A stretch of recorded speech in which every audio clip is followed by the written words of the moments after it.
cascade system or can be a cascade refrigeration system.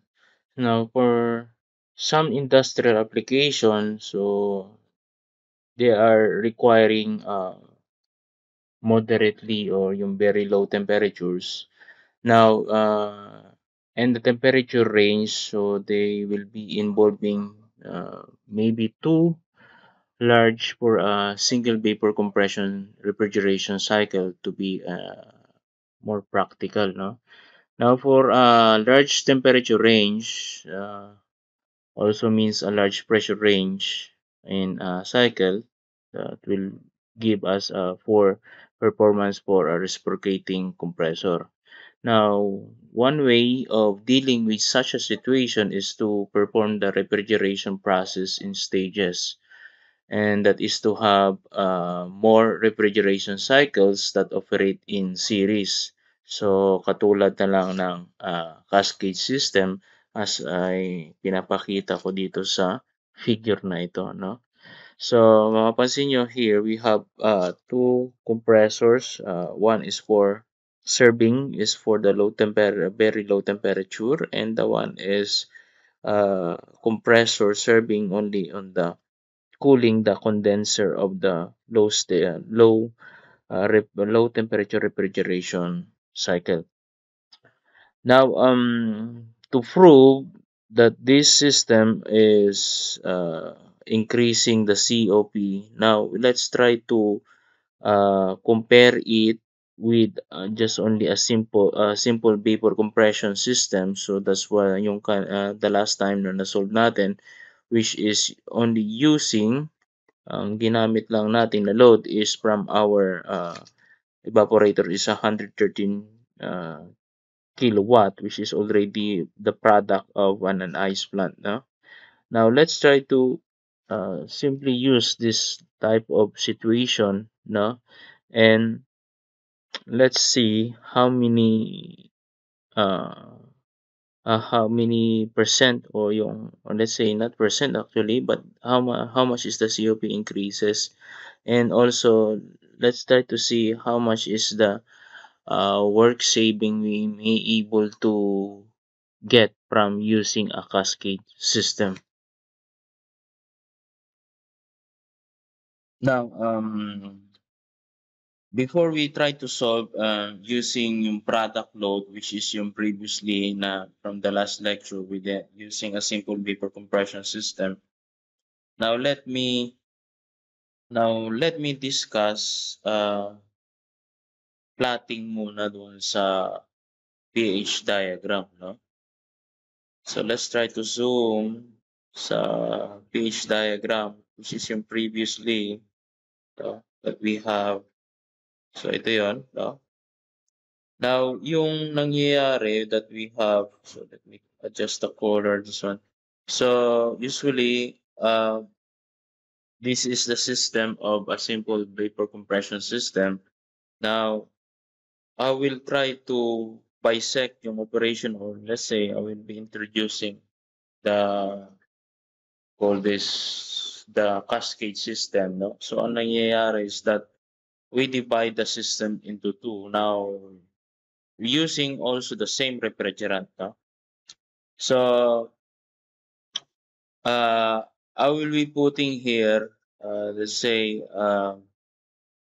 then we have yung overlap temperature. So, assuming that yung temperature ng high stage na evaporator natin with using 15 degrees Celsius with and the cascade system has an 5 degrees overlap. So let's say yung condenser naman ng low stage, so that will be a 5 degrees kung 15, so that will be 20 degrees ang condenser ng low stage. So let me try to plot that one.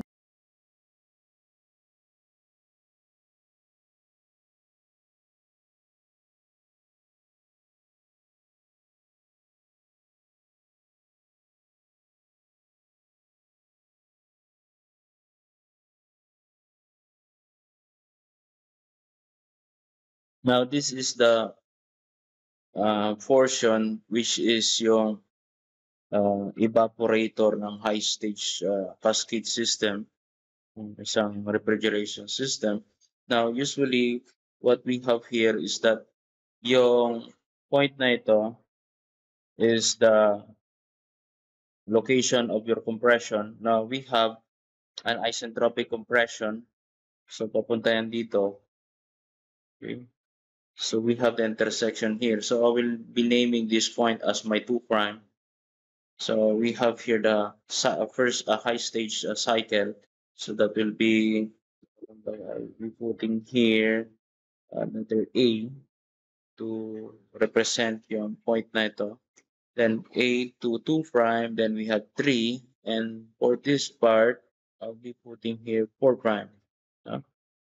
So this is the evaporator ng high stage with a given temperature of 15 degrees Celsius. Now next, we have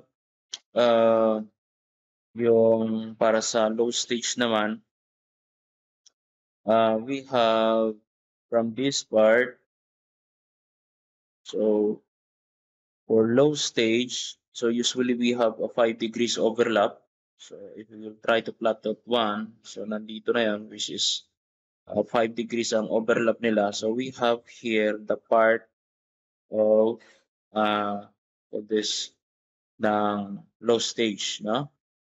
And the intersection nito, so this will become my B, point B ng compression. So usually the compression happen at the low stage starting from 1 to B. And on B, we have 3. So AB, and this will be for my saturated vapor, liquid, sorry. So that will be my point C, no? Then we have your expansion, pababa. Okay. So this part will be this is, that will be A, B, C, and this is my point D, no? Then finally, we'll try to connect this one to complete the process doon sa point 1, no? Now, yun nga sinasabi, there is an 5 degrees overlap. So it means that meron tayong overlap, which is yung makikita mo dyan initially, yung high stage, no? That is A to 2 prime, 3 and 4 prime. So we have this part. Then for the low stage naman, so we have that will be 1, B, C, and D. So this is the cycle process na. Now you will notice here, no, mapapansin ninyo, we have, I will be trying to shade this one to represent yung area, no. Now we have yung tinatawag na saving of work. So ito yung part na yun, no, which is my saving of work, no. Sinasave na, nakasave tayo ng work from this part, no? Ito yung nakasave natin na work, no? Okay? Comparing yung simple simple vapor compression system natin, which is 1, 2, 3, and 4, and so on. So that is the cycle. So usually the work of the compressor, ito yan, no? Ang palagi naman natin ina-achieve when we are trying to save the work is to, we want to, ano yan, yung work ng compressor is to maidikit natin dito sa saturated vapor, no? Sa saturated vapor line. So as much as possible, we're trying to move this line closer to saturated vapor line. Once we move the work of the compressor near the saturated vapor line, yung 0.1 and 2, so we are able to have a lower work, no? So which is good to the system and which is good for economic, and maganda yung good for economic and also saves money, tipid, no? Now, so that is the savings of work ngayong part na yan, no? Then we can further, no? If you will notice here, no, this is just an example that I've been done. Now if we can further save more work dito eh. Now, if we'll try to adjust yung pressure o yung temperature o yung overlapping temperature, if we will try to lower, no? So if we try to lower yung ano siguro dito, yung temperature, so if we'll try to lower here, So, less work siya, di ba? Or we try to yung overlapping, we call this overlapping temperature, magkadikit na lang sila. So, that also decreases yung work usually. So, yun ang nangyayari, no? Now, we cannot, that's why we are assuming pala, no, na overlapping temperature is that that is the performance of an heat exchanger. So we cannot, so that is only just a way of yung losses niya and everything. So that is being taken account by the heat exchanger. So we cannot put it as an, we call it zero as a zero, or equal as a temperature, no? And also, mapapansin din, you will notice here also that yung refrigerating effect natin from 4 prime, ay sorry, from 3 to 4, no? So, the refrigerating effect is increased at point D, no? We have a good increase in ref effect from D to 1, comparing from a simple vapor compression system, which is 4 to 1. Now, D to 1, and so malaki ang, we have an increase. So it means that the COP of the system will also increase. So from remembering from the equation, the COP, that is the ref effect divided with the compressor work. So that is the useful cooling divided by the work that you're being supplied to the system. So overall, so we can say that by means of cascading the system, we may able to increase the COP of the system. Now let me tag yung mga process na ito, lipat natin doon sa cycle diagram natin. Okay? So, ito na yan, no? So, just make a copy. So we have at the low stage, we have your point 1. So yan, tama rin naman ito. So let me mark this one again. So this will be my point 1. Okay. Then we have, that will be point B. Ito na yung part na yun. That will be point B.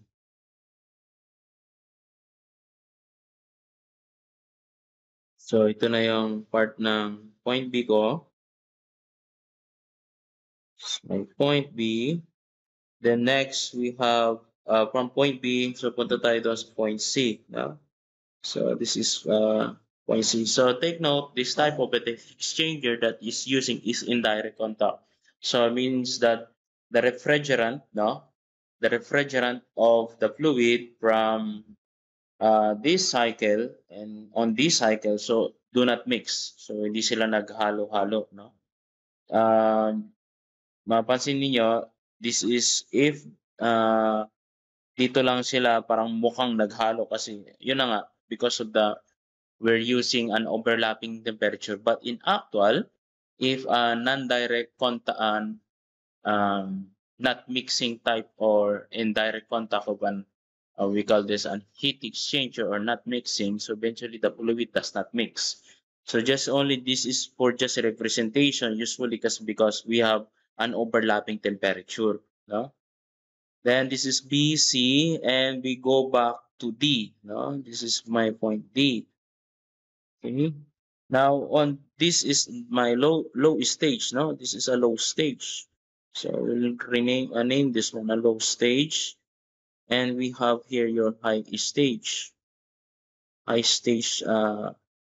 vapor compression system. Then sa high stage, meron naman tayong cycle which is after the evaporator, we have your point A. Yan. And then it will be compressed to 2 prime, and then go to point 3, and then bababa siya at 4 prime, no? So, yan ang nangyayari, di ba? So, that interprets yung cycle. Now, let's try to find the values naman ng all this, the enthalpy of each process, so that we may able to solve the compressor's work. So that we may able to determine how much is the saving work nung using a multi-stage compressor, no? Now for my point one, okay, so again, they are the same from the simple vapor compression system. We have 1,450.7, 100,450 points. Okay. Then for my point B, which is hindi siya pareho, no? So this is new, no? Bago na siya. So nagbago tayo. So ito yung point B na yan natin. So let me just to leave here. Okay, so let's try to plot that one. So I'll be drawing here a broken line to represent yung location na ito. No? Okay, so this serve as, then let's try to change pala yung color. So let me change the color para to, ano yan, to distinguish yung new location na ito. No? Okay. So this serve as my, ito, that will be my point, this is A, B, this is point B, sorry. So that would be my enthalpy B. So this is my enthalpy B. Okay. And mapapansin nyo, this is almost close to 1,600. So I can say this is 1,600 and the other one is we have 1,600 and then 1,670. So this is somewhere 1,605. So for the value of enthalpy, kilojoule per kilogram. Okay.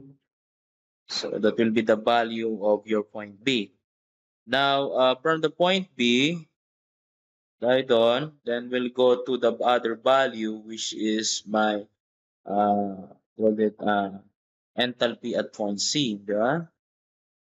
But this part, yung enthalpy at point C nga pala, no? So this is a sorry, so this is 20 degrees. So this is pwede nating kunin from ano, we call this, pwede nating kunin from the table of the refrigeration of R1717.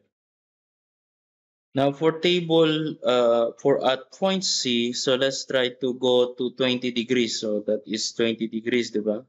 So let me check. So that is 20 degrees. So let's go to the table of our refrigeration system. So wala dito. Let me check to the other table one. So let me adjust na lang dito. Now I have already pasted the value for my 20 degrees. So you can also check that one on your table ng R717. Huh?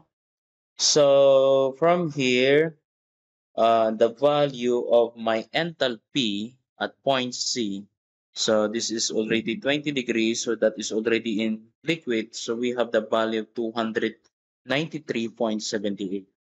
Okay, so that have the value. Now we have, we call this expansion valve from C to D. So it will be on a constant enthalpy, diba? So for the value of C, from the value of C to D, so that is a constant enthalpy. So you can say that our point C is also equal to point. So that completes yung mga datas ng ng low stage. Next, let's find also the data naman para dun sa high stage para sabay-sabay na lang natin later on to solve yung total work ng system. So ideally, we can already solve them sa low stage. But let's hanapin muna natin yung data para makita yung data ng high stage value ng high stage compression system. Now, for the high stage, so let's try to interpret the process dito sa page diagram. So let's start to get the value ng point A, no? So usually the point A, so that is the vapor. So touching the vapor line, so that will be the vapor properties of refrigerant at the given 15 degrees Celsius. Now this is, we have, that is 14 minus my 15, and this is all over, no? divided by my 14 minus my 16, which is equal to, this is equal to the 1475.56 minus my enthalpy A, and this is 1475.56 minus 1477.17. Now to get the value of my enthalpy A, so for the point A, no? Then this is equal to 0.5, and we have, then my, to get my enthalpy A, so we have that one is 1475.56. So this is minus my 0.5 times the 1475.56 minus 1477.17. So finally, the value of enthalpy A, this is equal to 1476.365. So this is kilojoule per kilogram. Now checking if it is in between. Now this is the higher value and lower value for 14 and 16. So 1476. So we are in between. So my interpolation is correct. So we have now the value of A. So let's get also the value of your 2 prime. Now for my 2 prime, so we have here the line representing that one. So I can write here representing that one, my enthalpy 2 prime is equal to, so this is approximated as 1500. So this in between 560, somewhere there, kilojoule per kilogram. So that will be 1560 kilojoule per kilogram. So next, lastly, we need to get also the enthalpy of 3 prime, of 3, no? Now for the value of point 0.3, so this is coming from the table R77, so 34 degrees, you have 361.19. Then at we call this at point 4. Now the process, we have your enthalpy 4, which is equal to my enthalpy 3. So this is also equal to 361.19. So that would be kilojoule per kilogram.